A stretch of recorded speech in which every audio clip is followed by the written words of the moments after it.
একটি চায়ের দোকানে প্রতিদিন একজন লোক আসে। হঠাৎ তার চোখ পড়ে একটি পথচারী শিশুর দিকে।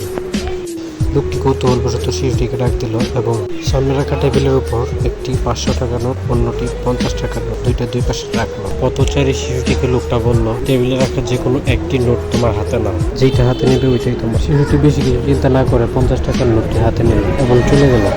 লোকটি শিশুটির কাজটি দেখে অবাক হলো। 500 টাকার নোটটি রেখে 50 টাকার নোটটি দিয়ে চলে গেল। গত দিনের মতো লোকটি আবার ওইখানে গেল, শিশু বাচ্চাটিকে ডাক দিল, হুবহু সেম কাজটি আবার করলো এবং এই কাজটি করাতে সে খুব আনন্দিত, খুব উপভোগ করতেছে জিনিসটা। পরপর আরো বেশ কিছুদিন লোকটি শিশুটির সাথে এভাবে মজাসুলভ আচরণ করতে লাগলো, এমনকি মনে মনে ভাবতে লাগলো শিশুটি অনেক বোকা। বেশ কিছুদিন যাবৎ অন্য আরেকটি লোকের এবং শিশু বাচ্চাটি বিষয়টি লক্ষ্য করছে। পর লোকটি শিশু বাচ্চাটিকে ডেকে আনলো এবং বলল, এই লোকটি তোমাকে প্রতিদিন একটি টেবিলের উপর 500 টাকা এবং 50 টাকা দেয়, তুমি 500 টাকাটা রেখে কেন 50 টাকাটা নিয়ে চলে আসো? ছেলেটির উত্তরটি শোনার আগে ভিডিওটিতে একটি লাইক করে দিবেন এবং চ্যানেলটিকে সাবস্ক্রাইব করে দিবেন। শিশুটি উত্তরে বলল, ওই লোকটির কাছ থেকে যদি আমি প্রথম দিনই 500 টাকা নিয়ে নিতাম তাহলে আজকে হয়তো ওনার দেওয়া 50 টাকা করে নিয়ে আমার হাতে 5,000 টাকা হয়ে যেত না।